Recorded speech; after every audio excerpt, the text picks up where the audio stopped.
এই 25 বছরে পাপগুলো কি করা হয়েছে, কোনো একটা পাপ বাকি আছে কিনা যা করা হয় নাই। 25 ইয়ার্সের মধ্যে অনেকেই জিনা করেছে, অনেকেই। আমি আপনাদের কথা বলছি না, এভারেজ আমি পুরো বাংলাদেশের ইয়াং জেনারেশনের কথা বলছি। 25 বছরের ইয়াং এই প্রজন্মটা, এই লেটেস্ট যে প্রজন্মটা, এদের অনেকেই জেনা করেছে, বিবাহ বহির্ভূত সম্পর্ক। এবং আমরা এখন জেনাকে অনেক সময় উস্কেও দেই, আমরা অনেক সময় এটাকে প্রমোটও করি, আমরা এটাকে ফ্যাশনও মনে করি। কারণ আমাদের ঢাকায় মানুষ বলে যে তোর গার্লফ্রেন্ড নাই, এটাই হচ্ছে ওদের কাছে অবাক করা বিষয়।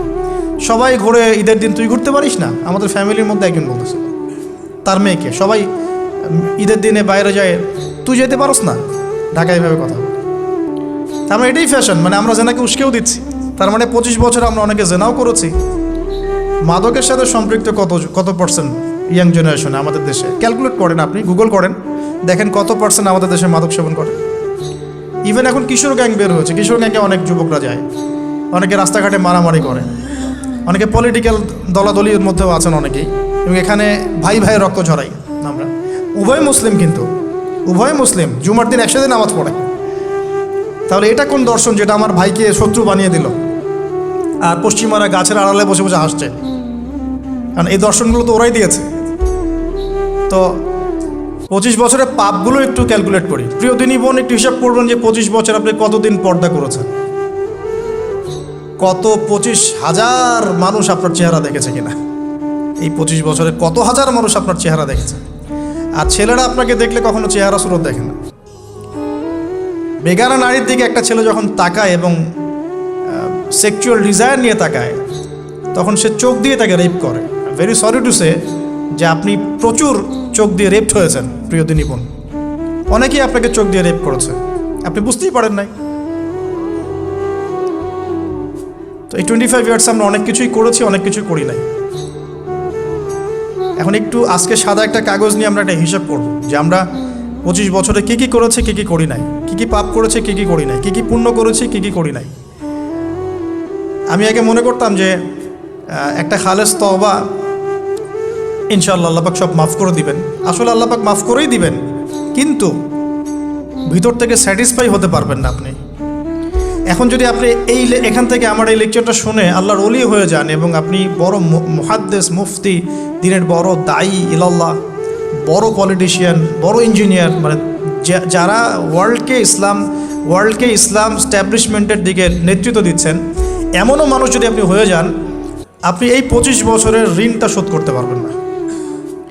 এই 25 বছরের ঋণ আপনাকে প্রতিনিয়তই ভিতরে ধুকিয়ে মারবে, যেটা আমাদেরকেও মারে ভিতর থেকে। যে আমরা যদি আগে থেকে বিষয়গুলো বুঝতাম, যদি আরও আগে থেকে স্টাডি করতে পারতাম, আরও বেশি যদি আমি আলেম ওলামার সাথে মিশতে পারতাম, আরও যদি বেশি গভীরে যেতে পারতাম, তাহলে কতই না ভালো হতো।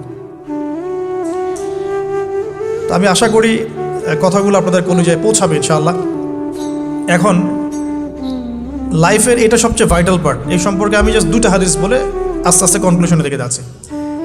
নবী সাল্লাল্লাহু আলাইহি ওয়াসাল্লাম বলছেন যে 7 শ্রেণীর মানুষকে আল্লাহ পাক কিয়ামতের দিনে আরশের ছায়া দিবেন। কত শ্রেণী ভাই? তার মধ্যে সেকেন্ড শ্রেণীটা হচ্ছে সেই যুবক নাশা ফি ইবাদাতিল্লাহি তাআলা, যে আল্লাহ পাকের ইবাদতে তার যৌবনকালটা কাটিয়ে দিয়েছে।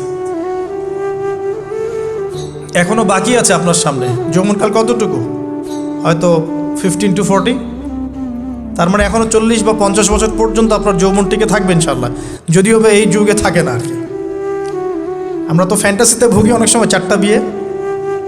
বাস্তবতা হচ্ছে এই যুগে একটাই ডিফিকাল্ট, একজনকে সন্তুষ্ট করে কি ডিফিকাল্ট। এখন সেই যুগ না তো, আমরা তো হর্স রাইড করি না, আমরা তো এক্সারসাইজ করি না, আমরা তো এখন অনেকে খেলিও না, আমরা ফাস্ট ফুড খাই, আমরা হাইজেনিক খাবার খাই না, আমরা আগেকার মানুষদের মতো অনেক কিছুই করি না। এনভায়রনমেন্ট নষ্ট হয়ে গেছে, পলিউশন আছে, সব মিলে এখন আমাদের যৌবন যে 50 বছর পর্যন্ত থাকবে, এটা নিশ্চয়তা দেওয়া যাচ্ছে না যদি আমরা বেঁচেও থাকি। আর কত যুবক যুবতী ভাই বোন যে যৌবনকালেই চলে যায় তার তো ঠিক নাই। প্রিয় দিনী ভাইয়েরা, আমরা আলোচনা করছিলাম যৌবন সম্পর্কে। এই বিষয়ে আমি 2টো হাদিস বলার নিয়াত করেছিলাম। তো প্রথমটা শুনিয়েছি মোটামুটি, সেটা হলো নবী সাল্লাল্লাহু আলাইহি ওয়াসাল্লাম বলেছেন যে কিয়ামতের মাঠে আল্লাহ রাব্বুল আলামিন যে 7 শ্রেণীর মানুষকে তার আরশের ছায়া দিবেন, তার মধ্যে তৃতীয় শ্রেণী হচ্ছে সেই যুবক যে তার যৌবনকালটাকে আল্লাহর পথে উৎসর্গ করেছে বা কাটিয়ে দিয়েছে। আরেকটা হাদিস যেটা বলতে চাচ্ছিলাম সেটা হলো, কিয়ামতের মাঠে 5টা প্রশ্ন হবে, স্পেশাল 5টা প্রশ্ন, যে 5টা প্রশ্নের উত্তর না দেয়া পর্যন্ত কাউকে ছাড়া হবে না। তার মধ্যে প্রথম প্রশ্নটাই হচ্ছে তোমার জীবন কোন কাজে কাটিয়েছো, এবং দ্বিতীয় প্রশ্ন হচ্ছে তোমার যৌবন কোন কাজে কাটিয়েছো।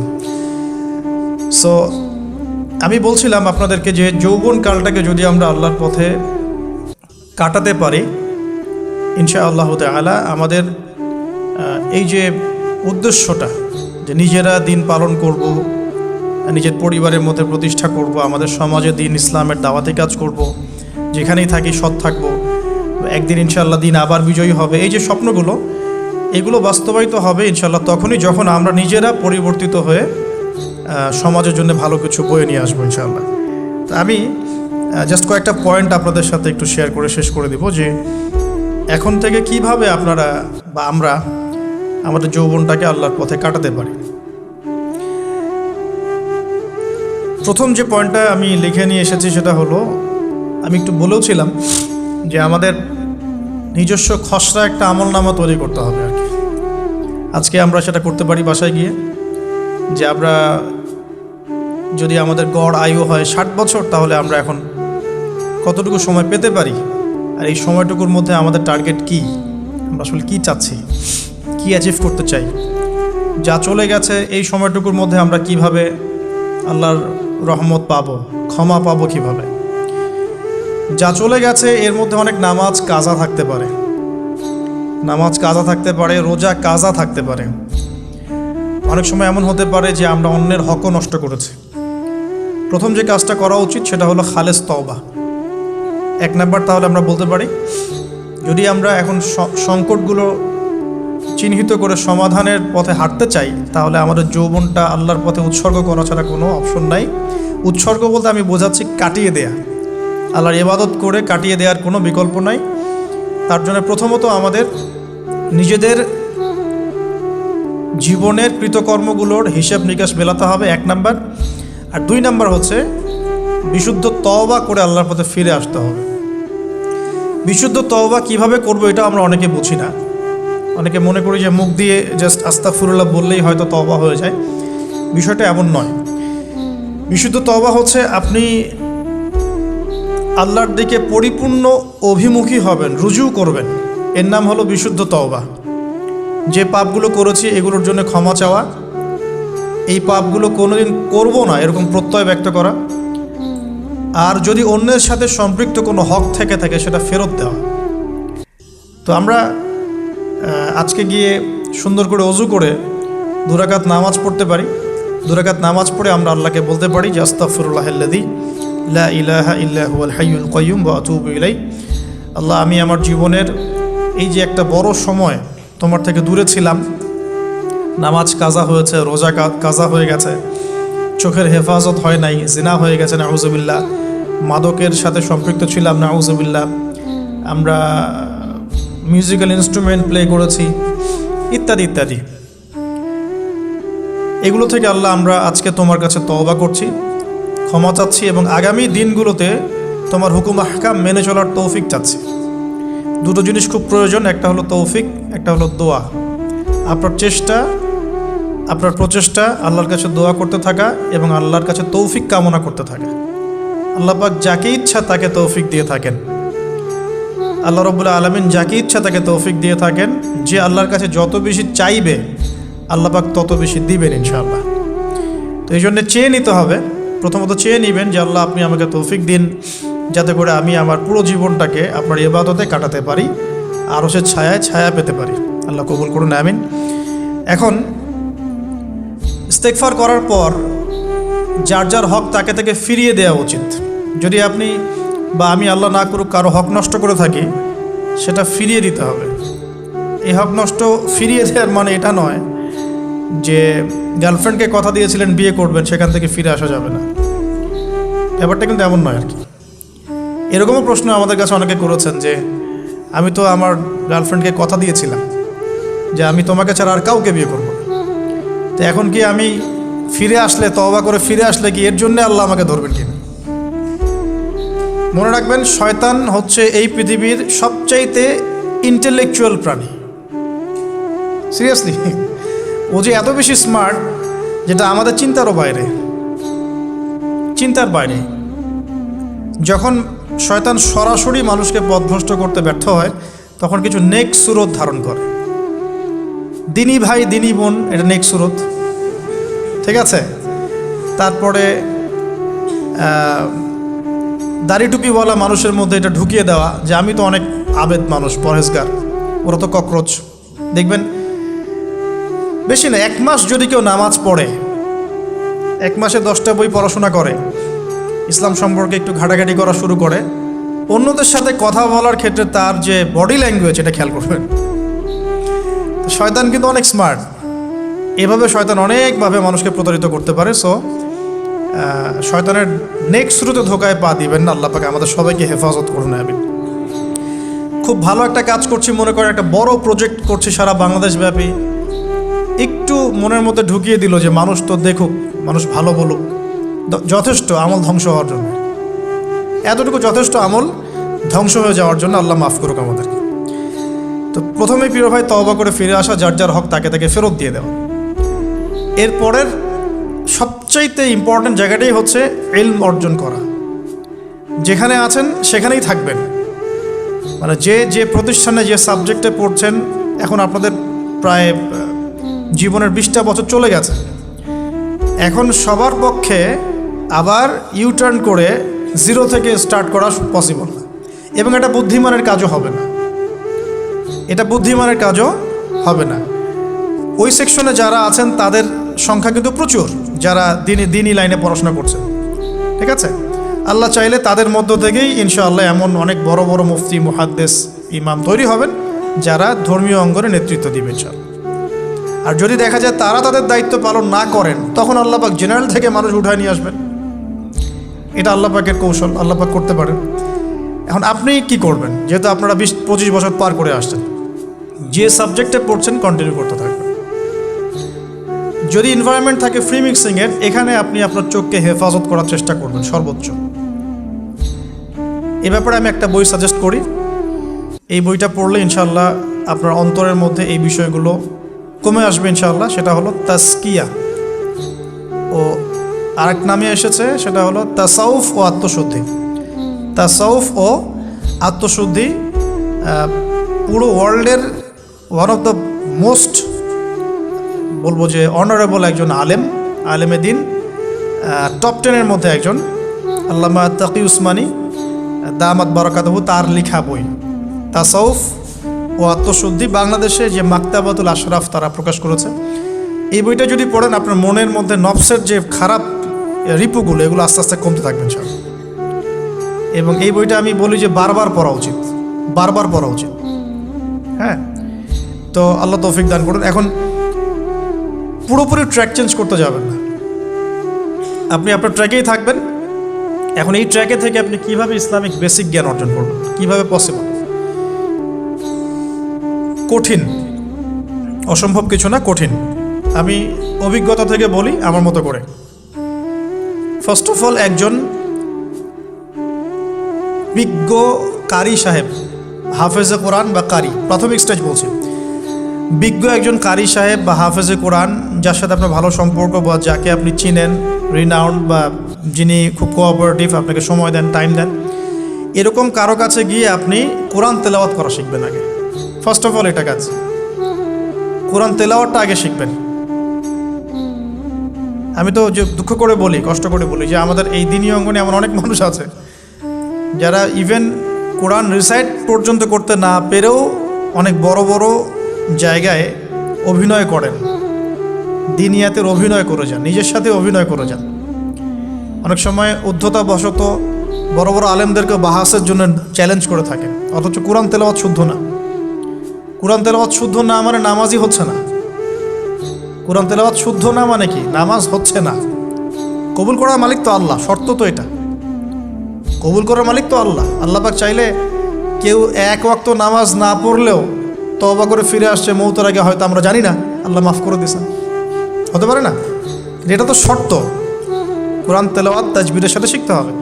তো এখানে যদি একজন আলেম থাকেন, একজন কারি থাকেন, হাফেজ থাকেন, তার কাছে আপনারা ব্যাচ করে পড়লেন, অথবা সে যদি কোনো ইনস্টিটিউট খুলে সেখানে আপনারা একটু সময় দিলেন, বা যারা পড়তে জানেন আবার মস্ক করে নিলেন। ফজরের পর 1 ঘন্টা, সপ্তাহে 3 দিন, 3 মাস এনাফ। ফজরের পর 1 ঘন্টা, সপ্তাহে 3 দিন, আপনার 2 থেকে 3 মাস যথেষ্ট। কোরআন তেলাওয়াত আপনি শিখে ফেলবেন ইনশাআল্লাহ। এটা প্রথম কাজ। এটা না করে পরের কাজগুলো আসলে পসিবল না। এগুলো সব জাতামাতা কাজ হয়ে থাকবে, এগুলো মানে পূর্ণতা পাবে না। প্রথম কাজটাই কোরআন তেলাওয়াত শেখা। এরপরে আপনার অনেকে তাবলিগ জামাতে সময় দেন, সময় দিবেন। অনেকে দেখা যায় যে বাসায় দিনই বই পুস্তক পড়েন, এগুলো পড়বেন, ঠিক আছে। অনেকে হাদিসের বইয়ের যে অনুবাদগুলো হয়েছে এগুলো পড়বেন, সমস্যা নেই। কিন্তু কোরআন তেলাওয়াত অবশ্যই শিখবেন। তারপরে আপনি যদি এখান থেকে বের হওয়ার পরে বা রানিং অবস্থাতেও যদি সময় বের করতে পারেন, তাহলে মাদ্রাসা অঙ্গনের কোনো আলেমের সহবতে গিয়ে আপনি অ্যারাবিক ল্যাঙ্গুয়েজ এবং অ্যারাবিক গ্রামার শিখবেন। ওটা আপনার শেখার লেসন 2, কোরআনের পর এটা শেখার লেসন 2। অ্যারাবিক ব্যাকরণ, অ্যারাবিক গ্রামার এবং অ্যারাবিক ল্যাঙ্গুয়েজ ছাড়া কোরআনের তাফসির, তর্জমা এগুলো বোঝা যায় না। যে যাই বলুক, এটাই ফুল স্টপ কথা। তাফসির আপনি তো বঙ্গানুবাদ দেখে অনেক কিছু বুঝতে পারেন ঠিকই। আল্লাহ পাক বলেছেন সুদ খেও না, জেনার ধার কাছে যেও না, এগুলো কমন মেসেজ, সেগুলো সবাই নিতে পারে। একজন অমুসলিম ভাইও ওইটা যদি বাংলা পড়তে পারে, সেও বুঝতে পারবে কি বলতে যাচ্ছেন আল্লাহ পাক। অ্যারাবিক ল্যাঙ্গুয়েজ, অ্যারাবিক গ্রামারের ভিতরে না ঢুকলে আপনি কোরআনের ভাষাটাকে ধরতে পারবেন না। আল্লাহ পাকের যে মানে ঐশী গ্রন্থের বালাগাত, এটা আপনি বুঝতে পারবেন না। তো এই জন্যে এটা তো সিম্পল এক্সাম্পল। আমরা যদি এখানকার ল্যাঙ্গুয়েজ কি বইগুলোর, ইংরেজি না বাংলা? ইংলিশ। মাশাআল্লাহ, ইংলিশ ল্যাঙ্গুয়েজ যদি না জানতাম, আমি কি এখানে পরীক্ষা অ্যাটেন্ড করতে পারতাম? আমি তো ওই টপিকটাই বুঝবো না, কোন টপিক আলোচনা হচ্ছে, স্যার কী পড়াচ্ছেন। আমার তো ইংরেজি গ্রামারের এবং ইংরেজি ল্যাঙ্গুয়েজটিক আমার কোনো দক্ষতা নাই। তাহলে আমি কীভাবে ওই চ্যাপ্টার 1, চ্যাপ্টার 2, চ্যাপ্টার 3, এই টপিক ওই টপিক কেমন করে বুঝতে পারি? সিমিলার এখানে কোরআনের ক্ষেত্রে যদি আপনি ল্যাঙ্গুয়েজগুলো না জানেন এবং গ্রামারটা না বোঝেন, তাহলে কোন সূরার ভিতরে কি গভীর মর্ম, এগুলো আপনি ধরতে পারবেন। ভাষা একটা অর্থ বুঝতে পারবেন। ভাষা অর্থ পরীক্ষায় পাশ করাতে পারে, কিন্তু A+, গোল্ডেন A+ আনতে পারে না। আশা করি আপনি বুঝতে পারছেন যে আমি কী বলতে যাচ্ছি। তো এটার জন্যে এখন এক্সাম্পল বুঝে নেন। এই যে এখানে ইংরেজি ল্যাঙ্গুয়েজ পড়ছেন, ওই ল্যাঙ্গুয়েজের উপরে বেস করে আপনি বইগুলো শেষ করছেন, এটা কি ওস্তাদ ছাড়া করছেন না ওস্তাদ সহ করছেন? টিচার লাগে না? সেম জিনিস। কোরআনের ভাষা শিখতে হলেও, গ্রামার শিখতে হলেও এরকম কিছু ওলামায়ে কেরাম আপনাকে খুঁজে বের করতে হবে। এখন ওলামায়ে কেরামরা কিন্তু অনেক ব্যস্ত, অনেকের অনেক কাজ থাকে, অনেকের মাদ্রাসা থাকে, অনেকের দিদি খেদমত থাকে। এর মধ্যেও আল্লাহর কাছে দোয়া করতে থাকেন, ইনশাল্লাহ আপনাকে আপনার ওস্তাদ আল্লাহ পাঠিয়ে দেবেন ইনশাল্লাহ। আল্লাহ পাক কাউকে ওস্তাদ ছাড়া রাখবেন না। তো ওস্তাদের কাছে আপনার বিহেভিয়ার কেমন হবে? এখন আপনি টিচারের সাথে যেমন বিহেভিয়ার রাখেন সেরকম তিনি সবক দিবেন, আপনি সেটা বাসায় কভার করবেন, নতুন পড়া নেবেন, আবার পড়া দিবেন। এইভাবে আস্তে আস্তে 4-5টা ক্লাসিক্যাল অ্যারাবিক গ্রামারের বই যদি কভার করতে পারেন, ইনশাআল্লাহ আপনি কোরআনের এই যে আলহামদুলিল্লাহি রাব্বিল আলামিন পড়ছেন, অর্থটা নিজেই বুঝতে পারবেন। হ্যাঁ, যালিকাল কিতাব লা রাইবা ফিহি হুদাল লিল মুত্তাকিন পড়ছেন, আপনি নিজেই বুঝতে পারবেন যে আল্লাহ পাক কী বলছেন। এই যোগ্যতাটা অর্জন না করলে সত্যিকার অর্থে আমরা যে কোরআনিক সমাজ যেটা বলি আর কি বড় গলায়, এটা আসলে বাস্তবায়িত হবে না, এটা আমার মত। আর এরপরে আপনি আরও উঁচু লেভেলে যদি পড়তে পারেন, যে পড়াশোনা শেষ, আপনার জব সেকশন নিশ্চিত, আপনার সময় আছে মাশাআল্লাহ, এখন এই সময়ের মধ্যে আপনি চাইলে হাদিসের যে কিতাবগুলো, হাদিসের বেসিক কিতাবগুলো মোতালা করতে পারেন। যে কাজটা আমি এখন করছি আর কি, হাদিসের বেসিক কিতাবগুলো আপনি মোতালা করতে পারেন। এটার জন্য অ্যারাবিক এবারত পড়ার যোগ্যতা অর্জন করতে হবে। এটা কি জিনিস? এটা হচ্ছে জবর জের পেশ ছাড়া আরবি পড়ার যোগ্যতা। এখন যে কোরআন তেলাওয়াতটা আপনি শিখবেন, সেটা হচ্ছে জবর জের পেশ দেয়া কোরআন আপনি পড়বেন, তাই না? কিন্তু হাদিসের যে বইগুলো আছে, এই বইগুলোর মধ্যে কিন্তু কোনো জবর জের পেশ দেয়া থাকে না। মৌলিক কিতাবের কথা বলছি, মৌলিক যে বইগুলো। অনেকে মনে করেন অনুবাদ করা বইগুলোই মনে হয় মূল বই, এগুলো হচ্ছে ওই বইগুলোর অনুবাদ, আংশিক অনুবাদ, পুরোপুরি অনুবাদ নয়।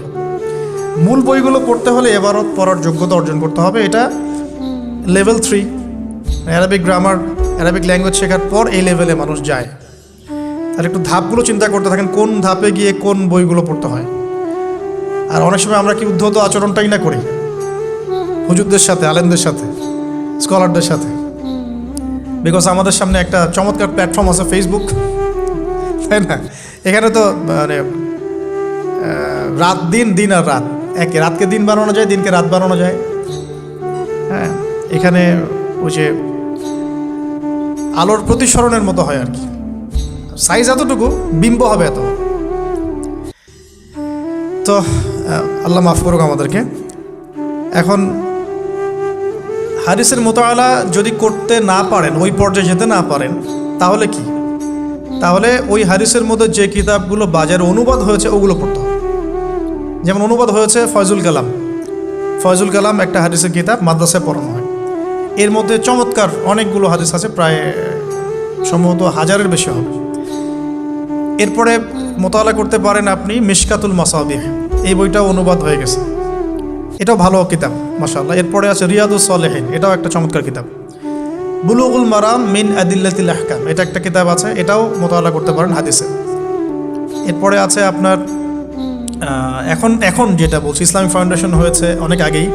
এছাড়া বাংলা বাজার ঢাকায় যে ইসলামিক লাইব্রেরিগুলো, প্রকাশনা সংস্থাগুলো আছে, তারা মোটামুটি আবু দাউদ, তিরমিজি, নাসাই, ইবনে বাজা, কোনো প্রকাশনী বুখারী মুসলিমের কিছু ভার্সনও অনুবাদ করেছে। তবে এই উঁচু লেভেলের হাদিসের কিতাবগুলো শুরুতেই হাত দেওয়া যাবে না, এটা একটা মাথায় রাখবেন। শুরুতেই এই বড় বড় কিতাবগুলো হাত দেওয়া যাবে না। প্রথমে মানে আমরা তো আগে এসএসসি ইন্টার পাস করে এখানে আসছি না, নাকি আগে ডাইরেক্ট এখানে পড়তে হয়েছে? একই বিষয়। ওরকম ফয়জুল কালামের মতো বইগুলো আগে পড়তো, ফয়জুল কালাম, আলফিয়াতুল হাদিস, রিয়াদুস সালেহিন, মিশকাত, এগুলো আগে পড়বেন। তারপরে গিয়ে যদি যোগ্যতা হয় ওই বইগুলো হাত দিবেন। তবে অনেক সময় দেখা যাবে একটা হাদিস বুঝতে পারছেন না, কোরআনের আয়াত বুঝতে পারছেন না, ওই অবস্থাতেই ওই হাদিস এবং ওই কোরআনের আয়াতকে রেখে দিবেন। এটাকে নিয়ে কোনো রকমের কনক্লুশনে চলে যাবেন না, আর ওইটাকে নিয়ে প্রচার করতে যাবেন না। বরং এগুলোকে একত্রিত করে সপ্তাহে একদিন আবার আলেমের কাছে চলে গেলেন, ওস্তাদ এগুলো বুঝি নাই, লাস্ট উইকে আমি এগুলো পড়েছি, এটা বুঝি নাই, তিনি বুঝিয়ে দিবেন ইনশাআল্লাহ। এগুলো পড়াশোনা। এর পাশাপাশি আমি বলছি বিষয়ভিত্তিক ইতিহাসের বই চলে আসছে, ইসলামের ইতিহাসের বই চলে আসছে, তারপরে সিরাতের অনেক বই চলে আসছে, প্রায় 40-45টা বই পাওয়া যায় সিরাতের এখন বাংলাদেশে। তারপরে ফিকহের অনেক বই অনুবাদ হয়ে গেছে। এছাড়া আকিদার অনেক বই পাওয়া যায়। সবচেয়ে ভালো হয় যে আকিদা তাহাভিয়া বইটা পড়তে পারেন, এই বইটা পড়লে অনেক চমৎকার হবে। এর পাশাপাশি বরেণ্য ওলামায়ে কেরামদের বই পড়বেন। মানে বরেণ্য ওলামায়ে কেরাম কারা? যারা পুরো ইসলামিক বিশ্বে স্বীকৃত, যারা কোনো সাম্প্রদায়িকতা বিলং করেন না, যে আমি এই সম্প্রদায়ের মানুষ, আমি ওই সম্প্রদায়কে মুসলিম মনে করি না, এরকম না। যারা বরেণ্য, রিনাউন্ড ওলামায়ে কেরাম সারা পড়বেন। এই যে বললাম আল্লামা তাকি উসমানী হাফিজাহুল্লাহ, একজন বরেণ্য আলেম, তার যে কোনো কিতাব চোখ বন্ধ করে পড়তে পারে, কোনো সমস্যা। বাংলাদেশে আব্দুল মালেক সাহেব হাফিজাহুল্লাহ, মারকাজুদ দাওয়ার পরিচালক, একজন বরেণ্য আলেম। আশরাফ আলী থানভী রাহিমাহুল্লাহ একজন বরেণ্য আলেম। হানাফি কওমের ফিকহে এরকম অনেক বরেণ্য ওলামায়ে কেরাম আছেন।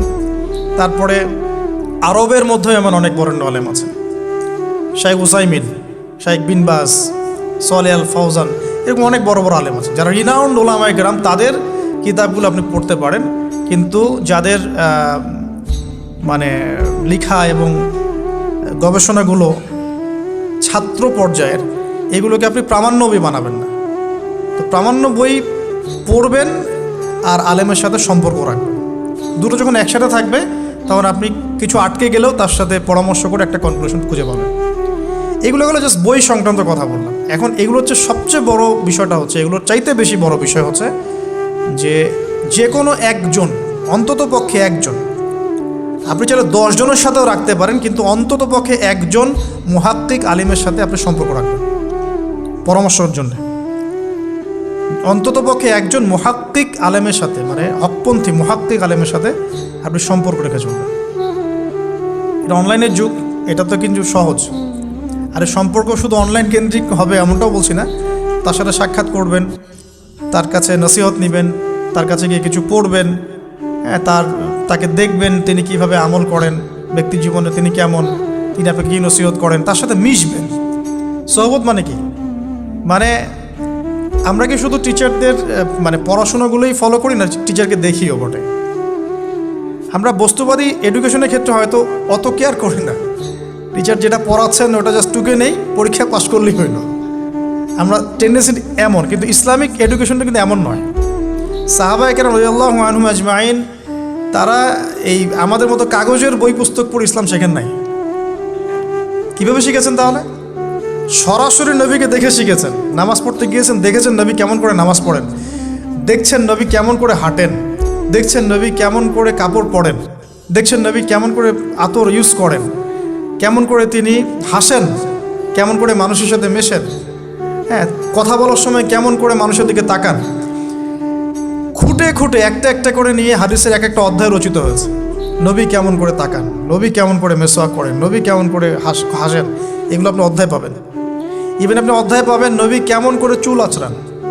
তাহলে আপনি দেখেন সাহাবীরা কীভাবে খুঁতে খুঁতে নবীকে দেখেছেন।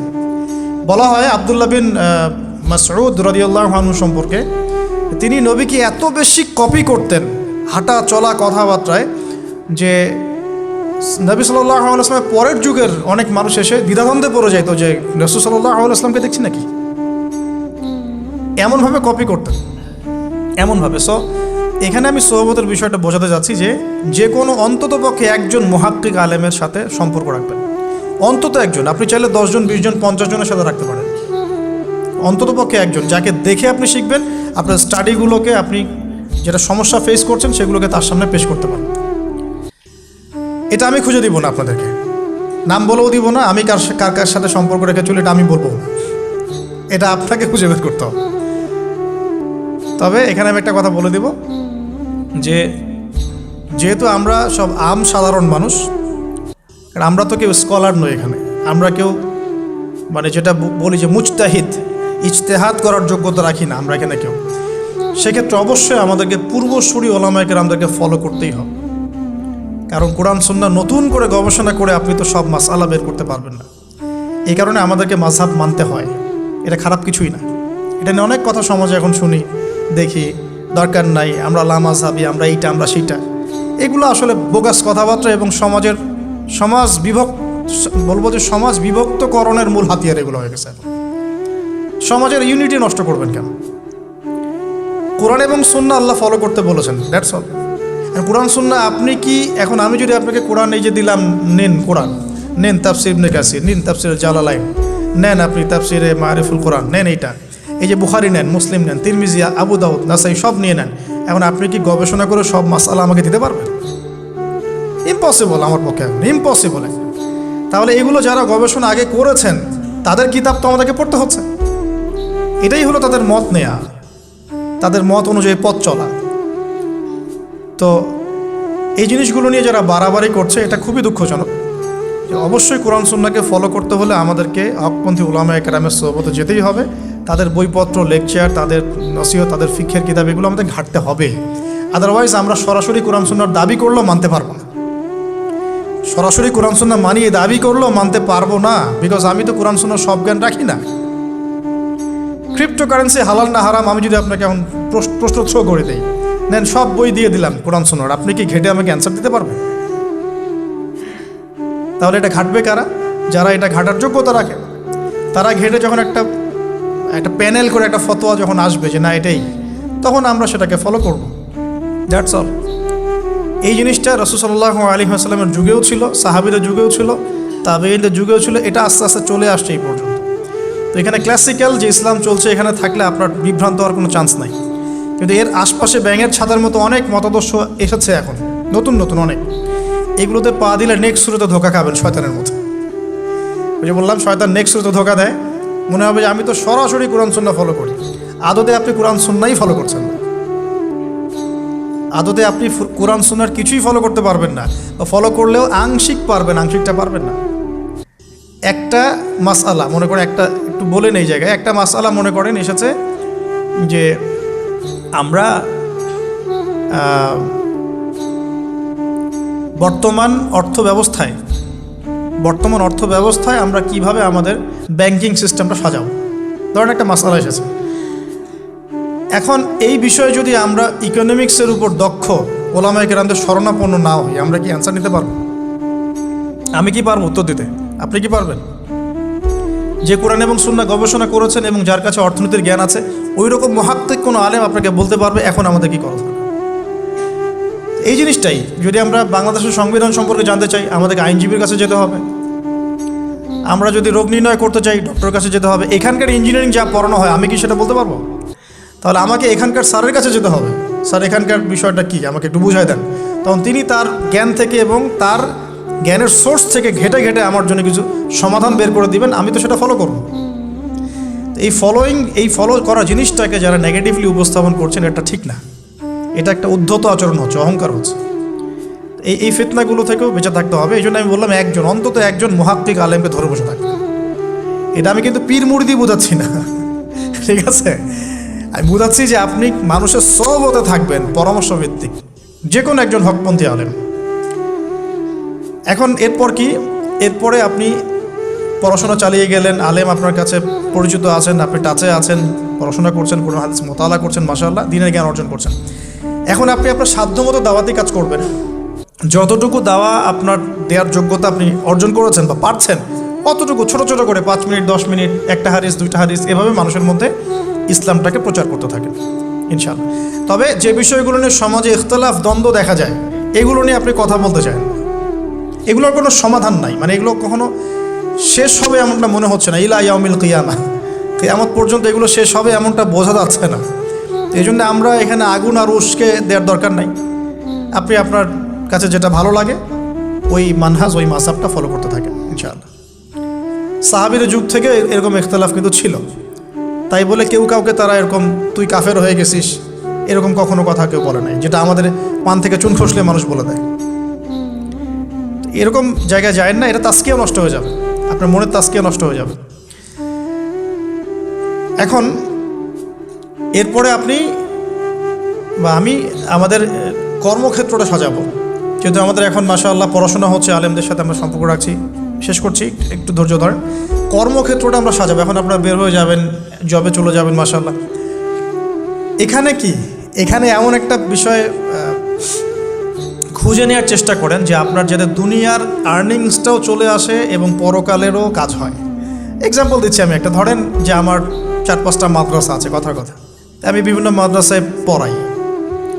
এখানে কি হচ্ছে, আমি ইলম শিক্ষা দিচ্ছি, আমার নিজের চর্চা থাকছে, আমি সেখান থেকে কিছু হালকা পাতলা কিছু বেতনও পাচ্ছি, আমার পরিবার চলে যাচ্ছে। তো পুরো লাইফের পুরো কাজগুলোই কিন্তু তখন দিন কেন্দ্রিক হয়ে গেল, তাহলে সে বেশি লাভবান হলো। এখন আপনাদেরকে এরকম সুযোগ বের করতে হবে যে আপনারা এমন এমন কিছু ক্ষেত্রে যাবেন যেখানে ওই কাজটাই ইবাদত বলে কাউন্ট হবে। টাফ কিন্তু ইম্পসিবল না। বা যদি এমন জব নাও পাওয়া যায়, আপনি হালাল কোনো বৈধ জবে থাকলেন, আপনার রিজিকের একটা অংশ থেকে আল্লাহর পথে সদকা করলেন। আল্লাহ পাকে এর বেশি কিছু আপনার কাছে চাচ্ছেন না। জাকাত ফরজ হয়ে গেলে জাকাত দিলেন, নফল দান সদকা করলেন, এতটুকু। আপনার পরিবারের পিছনে খরচ করলেন, আল্লাহর হক আদায় করলেন, জনগণের আমরা যেটা বলি মানুষের হক সেটা আদায় করলেন। এরপরে আপনার আসবে বিয়ে শাদীর ব্যাপার স্যাপার। বিয়ে শাদীর ব্যাপার স্যাপার আগে আনলাম না কেন? কারণ ওই আত্মনির্ভরশীল না হলে তো মেয়েরা আপনার কাছে আসবে না। ওটা প্রেম করতে পারে, কিন্তু বিয়ের সময় তারা খুব সচেতন। বিয়ের সময় তারা অনেক বেশি কনসিয়াস যে না, সে কী করে এটা দেখতে হবে। এবং মেয়ের বাবা মার প্রথম প্রশ্নই হবে আপনি করেন কি। আপনি সুফি মানুষ, মনে করেন আপনি হচ্ছেন কি বলবো, যে আপনি হচ্ছেন মুহাদ্দিস, আপনি মুফতি, আপনি হচ্ছেন মুফাসসিরে কোরআন, কোনো দাম নাই। মেয়ের মায়ের কাছে এটার কোনো দাম নাই, মেয়ের বাবার কাছে এগুলো কোনো সাবজেক্ট না। ইল্লা মাশাআল্লাহ, এর বাইরেও কিছু মানুষ আছেন, কমন একটা ট্রেন্ড বললাম। প্রথম কোশ্চেন তারা করবেন যে আপনার স্যালারি কত, এবং আপনার জব আছে কিনা, আপনার বাড়ি আছে কিনা, ইত্যাদি ইত্যাদি। এই জন্যই বললাম যে আগে আর্নিং সোর্সটা নিশ্চিত করে তারপরে এদিকে যান, তাহলে সম্মানটা বজায় থাকবে। আত্মসম্মান ছেলেদের একবার নষ্ট হয়ে গেল তার ফিরে আসে না। আমরা যখন নিচের হাত হই তখন আমাদের আত্মসম্মান বলে কিছু থাকে না। আপনার আর্নিং যদি মাসে 50,000 1 লাখ টাকাও হয়, এই টাকাগুলো কিন্তু খুব বেশি বড় না এখন, কারণ এখন 1 লাখ টাকার মান আর 1 লাখ টাকা নাই, এখন ওটা 50,000 চলে আসছে। আস্তে আস্তে হয়তো আরও কমবে। যারা এগুলো বোঝেন না তারা অযথাই সমালোচনা করেন, কিন্তু আসলে ব্যাপারটা এরকমই হচ্ছে। আমি তাদের হেদায়েতের জন্য দোয়া করি। এখন এইটুকু আর্নিং যদি আপনার হয়, কিন্তু এই আর্নিংয়ে আপনার কারো কাছে হাত পাততে হচ্ছে না, আপনার সম্মান বজায় থাকবে। যখনই আমাদেরকে হাত পাততে হবে আমাদের সম্মানটা কমে যায়। আর যদি কেউ ভুল করে ঘর জামাই হন তাহলে তো অবস্থা খারাপ, ঠিক আছে? তো এই জন্যে আয়ের একটা অংশ নিশ্চিত করতে হবে।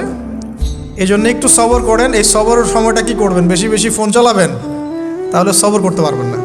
এই সবরের সময়টুকু মোতাআলা করবেন, পড়াশোনা করবেন, সম রাখবেন, আপনার রোজা রাখবেন, ভালো কাজে ব্যস্ত থাকবেন, ইনশাআল্লাহ প্রবৃত্তি নিয়ন্ত্রণে থাকবে। আর যদি আপনার বিকল্প অপশন থাকে, কৃষি অপশন থাকে, কৃষিকাজের সুযোগ আছে, ব্যবসার সুযোগ আছে, বা আপনার পৈতৃক সম্পত্তি আছে, সেক্ষেত্রে আপনি আগে বিয়ে করে রাখতে পারেন, কোনো সমস্যা নেই। এটা ডিফার করে মানুষের মধ্যে। আল্লাহ পাক আমাদের সবাইকে হালাল রিজিকের ব্যবস্থা করুন, দোয়া করি। রিজিকের এই অংশটুকুর মধ্যে একটা অংশ আল্লাহর জন্য রাখবেন। রিজিকের অংশের একটা অংশ আল্লাহর জন্যে, আর বাকি একটা অংশ পরিবারের জন্যে, একটা অংশ নিজের জন্যে, একটা অংশ বই কেনার জন্যে। এভাবে স্যালারিকে ভাগ করবেন।